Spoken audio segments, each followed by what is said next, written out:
Shalom bien-aimés, bienvenue encore sur notre page. Aujourd'hui, nous allons parler pourquoi et comment méditer la parole de Dieu. Bien-aimés, il est très important pour nous, enfants de Dieu, de savoir pourquoi nous méditons, pourquoi c'est important et comment nous devons méditer la parole de Dieu. Avant de commencer, je t'invite à t'abonner, à cliquer la cloche de notification, de t'asseoir et de partager ce magnifique moment avec moi. Que le Seigneur te bénisse. Je suis la sœur Merveille pour ceux qui ne me connaissent pas. Et bienvenue sur notre page. Pourquoi et comment méditer la parole de Dieu? Nous devons méditer la parole de Dieu premièrement parce que la parole de Dieu est la nourriture du corps d'une personne, d'un chrétien. C'est comme si nous préparons, nous passons des journées sans manger. Pourquoi je dois méditer? C'est la même question que je dois me poser. Pourquoi je mange tous les jours? Pourquoi j'ai besoin d'eau et de nourriture? Imaginez-vous une personne qui ne mange pas durant des jours. Lui manque quelque chose. Il serait tout pâle, il serait tout léger et tout. C'est de la même chose pour la parole de Dieu. Pourquoi je dois la lire? Parce qu'elle a une nourriture. Elle est une nourriture vivante pour mon âme. Elle est une nourriture vivante pour mon esprit et pour ma chair. Parce que tant que la parole de Dieu reste sur un livre, pour moi, je la trouve que c'est simplement un livre. Mais quand je la rends vivante, ça veut dire qu'elle commence à nourrir mon corps. Elle nourrit mon corps comme je vous parlais de la nourriture au départ. Quand nous mangeons, la nourriture va dans notre corps et elle nous nourrit entièrement. Elle nous redonne des forces, elle nous redonne du sourire ici. Maintenant, l'importance aussi de la parole de Dieu dans notre corps, c'est ça. C'est pour faire quoi? Il nous dit dans Jean 8, 32, vous connaîtrez la vérité et la vérité vous affranchira. Tant que je ne me nourris pas, je ne peux pas savoir si ce repas a un bon goût. Tant que je n'ai pas pu manger ce repas, je ne peux pas comprendre la profondeur du plat que je mange. Maintenant, je dois connaître la vérité. Et pour connaître la vérité, je dois me nourrir quotidiennement de cette parole en question. La parole de Dieu doit être une nourriture pour connaître les vérités. Comment je veux connaître mon Dieu sans chercher à lire sa parole? La parole de Dieu doit être lue dans l'intégrité qu'elle soit.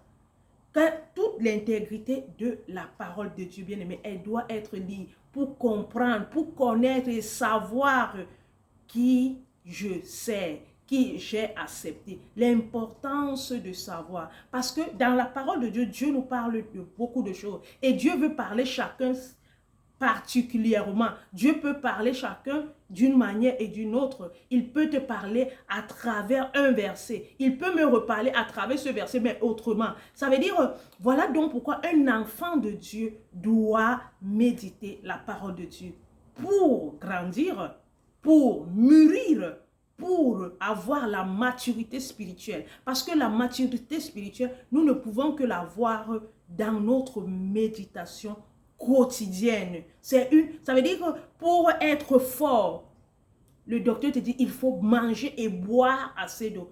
Quand tu demandes au docteur pourquoi tu n'es pas hydraté, est-ce que tu ne bois pas assez d'eau? Il te dit bois assez d'eau. C'est la même chose pour la parole de Dieu. Bois-la et mange-la quotidiennement. Lis la parole de Dieu selon les passages. Quelques passages ne veut pas dire la lire ou la méditer. Utilisons le terme méditer, qui est mieux pas lire.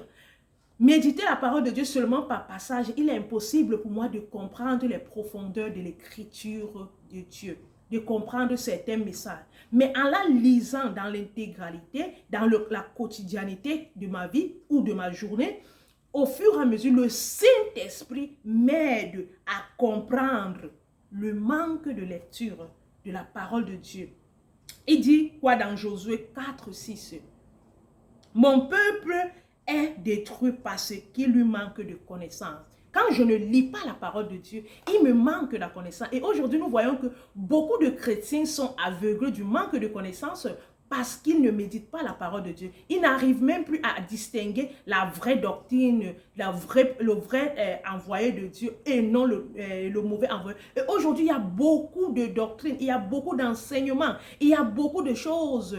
Mais tellement nous sommes aveuglés par des paresses, des lourdeurs, des négligences et autres, on n'a pas le temps de lire D'autres te disent que non, nous sommes sauvés par grâce. Comme nous sommes sauvés par grâce, ça veut dire même si tu ne lis pas la parole de Dieu, ça ne fait rien parce que tu es sauvé. C'est une très, très, très mauvaise chose. Quand vous voyez quelqu'un qui vous dit cette chose-là, cette personne-là veut vous voir dans la perdition. Bien-aimé, je t'exhorte aujourd'hui, il est important pour toi de méditer la parole de Dieu. Il est important pour toi de la lire et de la mettre en pratique. Être sauvé par grâce, c'est un thème que beaucoup n'ont pas compris. Pourquoi on dit je suis sauvé par grâce? Ça ne veut pas dire que comme je suis sauvé par grâce, je ne dois pas connaître les bontés de Dieu. Je ne dois pas connaître, je ne dois pas laisser Dieu me parler. Parce que quand nous prions, nous parlons à Dieu. Et quand nous méditons, Dieu nous parle, Dieu nous enseigne, Dieu nous cultive, Dieu nous transforme, Dieu nous élève. Parce que c'est dans la parole de Dieu que j'apprends à marcher différemment. C'est dans la parole de Dieu que je commence à faire autre chose. Et le plus grand travail le fait le Saint-Esprit à la fin. Alors mon frère, alors ma soeur, l'importance de lire la parole de Dieu. Il dit dans Josué 1:8 que ce livre de la loi ne s'éloigne point de ta bouche. Médite-le jour et nuit pour agir fidèlement dans tout ce qu'il est écrit. Car c'est alors que tu auras du succès dans tes entreprises. C'est alors que tu réussiras. Bien aimé, il dit que ce livre de la loi ne s'éloigne point de ta bouche. Bien aimé, que le livre de quoi? De la loi de Dieu. La parole de Dieu ne s'éloigne point de nous. Il dit que médite la nuit et jour. Pourquoi je dois la méditer nuit et jour? Pour que je dois réussir dans ma marche chrétienne, pour que je dois réussir avec ma relation avec Dieu, pour que je ne dois pas tomber dans des mauvaises choses, pour que je dois changer mon ancienne vie. Parce que quand on regarde dans 2 Corinthiens 5:17, il dit, si quelqu'un est en Christ, il est une nouvelle créature. Des choses anciennes sont passées et voici, toute chose est devenue nouvelle. Si je deviens une nouvelle créature, si je deviens cette nouvelle créature, je dois commencer à devenir nouvelle dans la parole de Dieu. Parce qu'elle va m'aider à commencer à renoncer. Par moment, je suis dans la foi. Je suis dans l'église, mais je ne suis pas dans la foi. Parce qu'il y a une différence entre être à l'église et être dans la foi. Être en Christ. Parce que le verset nous dit bien, si quelqu'un est en Christ. Ça veut dire, si tu peux être dans une nomination, une église et ceci, mais tu n'es pas en Christ. Et maintenant que je suis en Christ, c'est Christ qui doit m'enseigner, c'est Christ qui doit m'éduquer, c'est Christ qui doit me transformer. C'est pourquoi il dit la parole de Dieu est là pour transformer. La parole de Dieu est là pour édifier. Elle est là pour illuminer, éclairer. Je deviens une nouvelle créature à travers ma méditation quotidienne. Maintenant, comment méditer effectivement la parole de Dieu? Efficacement, autant pour moi, la parole de Dieu. Premièrement, il me faut une Bible. La Sainte Bible ou la Sainte Seconde et tout, ça dépend de chacun. Je conseille toujours aux bien-aimés d'utiliser un cahier et un bic parce que beaucoup de nous disent qu'il faut colorer et tout ceci. Du coup, si tu es une nouvelle personne dans la méditation, tu ne peux pas te retrouver. Mais si tu as un cahier et un bic où tu vas écrire quotidiennement ce que tu lis. Maintenant, ça dépend de toi.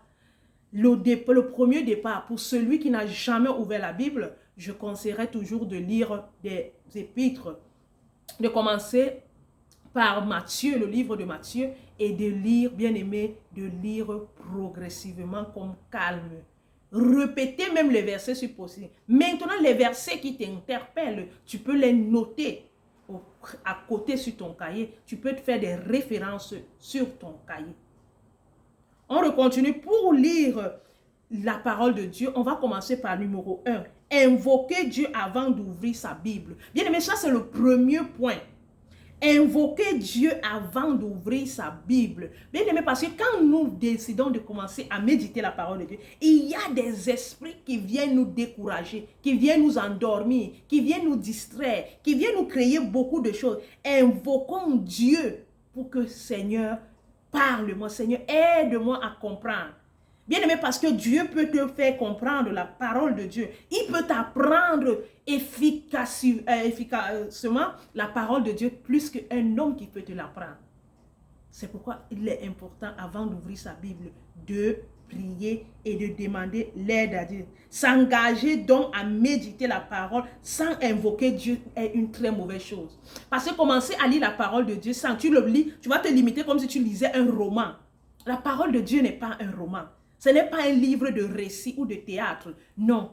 Tu dois invoquer d'abord la présence de Dieu. Le deuxième point, être rempli du Saint-Esprit. Tu dois demander, Seigneur, remplis-moi du Saint-Esprit. Je dois être rempli parce que c'est le Saint. Lorsque Jésus, notre Père, partait dans ce monde, il nous a promis le Saint-Esprit. L'Esprit de vérité pour nous conduire à la vérité. On peut le retrouver dans Jean 16, 13, bien-aimé. En tant que la parole de Dieu des Pentecôtes. Bien-aimé, tu dois invoquer aussi la présence du Saint-Esprit. Guide-moi. Guide-moi. Bien-aimé, quand nous allons à la présence de Dieu, n'utilisez pas les téléphones parce qu'il y a des gens qui font cette erreur. Quand ils vont à la présence, à la méditation, ils veulent utiliser, ils utilisent le téléphone. Non, mon frère, tu dois éteindre ton téléphone, tu dois le déposer. N'utilise pas la Bible dans le téléphone, mais achète-toi une Bible normale, achète-toi un cahier MB. Prends un moment, parle à Dieu et dis, Seigneur, aide-moi à comprendre, enseigne-moi. Voilà pourquoi on dit la meilleure école est l'école du Saint-Esprit. Parce que c'est une école où Dieu parle à chacun différemment, d'une manière, d'une autre. Et c'est comme ça que la parole me peut m'affranchir. Quand je viens la lire, pas avec mon esprit, mais avec l'esprit du Saint-Esprit. Parce que quand je lis la parole avec mon intelligence, je pense être trop intelligent, il est difficile pour moi de la comprendre. Numéro 3, méditer avec humilité. Bien-aimés, méditons la parole de Dieu avec humilité. Bien-aimés, beaucoup de nous ne sont pas humbles quand nous lisons la parole de Dieu. Parce qu'il y a des versets, quand on arrive à nous, s'adresse à nous, on commence à être agressif. Par moments, on saute. Voilà pourquoi les gens ne peuvent pas lire la Bible entière. Elles lisent la Bible par page et cherchent des versets. D'autres lisent seulement des psaumes pour les arranger. Parce qu'on cherche l'évangile qui nous plaît, l'évangile qui nous flatte, l'évangile qui nous distrait. Non, bien-aimé, tu dois laisser la vérité t'affranchir. Jésus dit, je suis le chemin, la vérité et la vie. Alors, si j'ai décidé de suivre le chemin de Jésus, ça veut dire que j'ai décidé de suivre ce chemin-là. Dans ce chemin, je trouve la vérité pour que j'ai la vie éternelle. Je dois avoir la force de supporter la vérité. Voilà pourquoi je dois méditer avec humilité. Accepter ce que me reproche la parole de Dieu. C'est comme ça que je vais être transformé. Mais tant que je ne veux pas être humble dans ma méditation avec la parole de Dieu, il serait très difficile pour moi de comprendre la profondeur de Dieu. La Bible dit quoi? Mais le Seigneur résiste aux orgueilleux. Il ne fait grâce. Donc, ça ne servira à rien, bien-aimé. Ça ne sert à rien d'être orgueilleux. Si tu ouvres la Bible et tu es orgueilleux, c'est mieux de fermer ta Bible. Tu dois être humble. L'humbleté. L'humbleté doit être dans notre cœur. Si donc nous venons dans sa présence avec les préjugés et des idées prononçant, nous ne recevrons rien. Quand je viens lire la parole de Dieu avec des préjugés, avec mon raisonnement, avec des recherches, je viens satisfaire les désirs de ma chair ou aller m'évanger, je ne pourrai rien comprendre de la parole de Dieu. Ne pas chercher quelque chose, mais quelqu'un. Parce que beaucoup de nous venons lire la parole de Dieu, ça c'est le point 4. Nous venons chercher la parole de Dieu pour quelque chose. Je lis la parole de Dieu parce que j'ai besoin que Dieu me bénisse. Voilà pourquoi les gens aiment lire les psaumes, ils récitent les psaumes du matin jusqu'au soir. Parce qu'ils sont là pour chercher quelque chose. Mais ils ne sont pas là pour chercher quelqu'un qui est Christ dans notre vie. Mais on est là pour chercher. Je récite ce verset parce que j'ai besoin de quelque chose. Non. Je dois chercher quelqu'un. Cette personne-là, il est Jésus. Il est Christ dans notre vie. Nous ne devons pas chercher quelque chose, mais quelqu'un. Et cette personne, c'est Dieu dans notre vie. Nous apprenons que la parole de Dieu est Dieu. Généralement, nous méditons par intérêt. Non, ça ne doit pas être de cette manière. Nous devons méditer parce que nous voulons nous instruire, nous voulons être changés, nous voulons être transformés. Voilà pourquoi il est important de la méditer, de ne pas la chercher pour quelque chose, mais pour quelqu'un qui est notre Dieu. Numéro 5. La Bible ne se lit pas, elle s'écoute. Elle ne se lit pas seulement. Elle s'écoute et elle se met en pratique.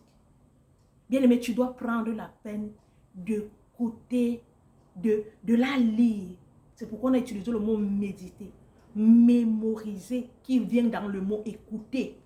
Parce que je la mémorise pour la mettre en pratique. Elle n'est pas un livre pour le récit, mais elle est un livre qui ne se lit pas seulement. Bon, elle ne se limite pas dans la lecture seulement, mais elle va au-delà de la lecture. L'au-delà de la lecture, c'est quoi? C'est l'écoute, la pratique. Nous devons la pratiquer. Et tout ceci avec l'aide du Saint-Esprit. Ce que je lis dans la parole de Dieu, je dois le vivre. Je dois marcher selon elle. Je dois rester attaché à ce que je lis. Et je dois faire comme me dit la parole de Dieu. Mais je ne dois pas la contester. Voilà pourquoi elle ne se limite pas seulement à la lecture. Elle ne se limite pas seulement à lire ou à réciter tel verset, tel verset. Je peux réciter des versets, je peux faire tout ce que je veux avec des versets. Mais si je ne la médite pas, je ne la mets pas en pratique, il est difficile pour moi de la comprendre. Nous partons au point 6. Aller au rythme de Dieu. On ne peut pas tout comprendre en même temps. Exactement. Ça, c'est le point 6. Nous devons aller au rythme de Dieu.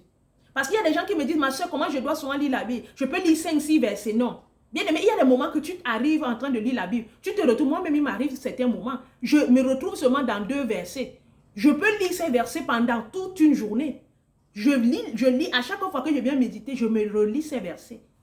Je dois aller au rythme que l'esprit. Voilà pourquoi j'ai dit, il faut la présence de l'esprit de Dieu au-dedans de nous. Aller au rythme du Saint-Esprit, le rythme de Dieu.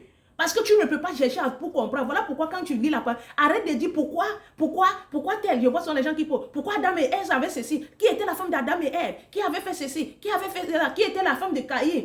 Non, bien aimé, toutes ces demandes-là, ça n'est que par ta foi. Va au rythme de Dieu. Ne te pose pas trop de questions, mais va au rythme de Dieu. Ce n'est pas le fait de dire que j'ai lu 20 versets par jour, j'ai lu 3-4 chapitres. Je peux lire ça, je ne comprends pas. Mais je peux lire progressivement avec Dieu et Dieu m'enseigne au fur et à mesure. Bon, bien aimé, nous devons aller au rythme de Dieu si nous voulons si nous voulons comprendre. Tout ne se comprend pas en un seul jour, bien aimé. Tout ne peut pas se comprendre en un seul jour. Faisons confiance au Seigneur. Il sait le moment. Adapte. Il connaît le moment réel pour que tu peux comprendre efficacement et profondément la parole de Dieu. Parce que vous devez savoir que c'est une nourriture qui te permet de grandir. Ça veut dire, elle va commencer à te nourrir peu à peu, ta chair, ton corps, ton âme, pour que tu te gagnes. On ne peut pas, c'est comme un enfant il est à la maternelle, on lui met à l'université, il ne pourrait jamais comprendre, on lui met au lycée. Tu ne pourrais jamais comprendre certains termes, tu ne pourrais pas. Mais c'est l'effet de la méditation quotidienne, la méditation de tous les jours, la méditation régulière que tu pourras commencer à croire. Bien aimé, moi, il y a des versets que j'ai lus au moins 30, 40 fois, 50 fois. Je n'avais jamais compris. Mais avec le temps, j'ai commencé à comprendre l'importance de ces versets. Alors mon frère, alors ma soeur, le pourquoi et le comment lire la Bible, j'espère que tu as été édifié dans ce verset. Quelque chose que tu n'as pas compris ou quelque chose que tu veux que je t'explique, tu peux me le dire en commentaire. Que le Seigneur vous bénisse. Retrouvons-nous pour une prochaine vidéo, un prochain enseignement. Que Dieu soit béni. Méditons la parole de Dieu. Attachons-nous à la parole de Dieu. Comme nous dit le psaume 1. Heureux l'homme qui ne marche pas selon le conseil des méchants, qui ne s'assoit pas en compagnie des moqueurs, mais qui trouve son plaisir à la voix de l'Éternel. La médite jour et nuit. Bien aimé, méditer la parole de Dieu jour et nuit. Regardez, ça revient encore comme Josué. Dans 1 Josué 8, qui dit, méditer la parole de Dieu. Bien aimé, quand tu te réveilles, commence à méditer la parole de Dieu. Prie, Seigneur, donne-moi la force de méditer. Mets en moi la soif de méditer. Seigneur, mets cette soif pour moi. Ne médite pas parce que tu veux attirer l'attention sur toi. Médite parce que tu veux que Dieu t'enseigne. Et laisse Dieu t'enseigner. Que le Seigneur te bénisse. Merci d'avoir suivi ma vidéo. S'il te plaît, aime-la, partage-la, invite quelqu'un à partager aussi cet enseignement qui peut être édifiant pour quelqu'un autour de toi. Soyez grandement bénis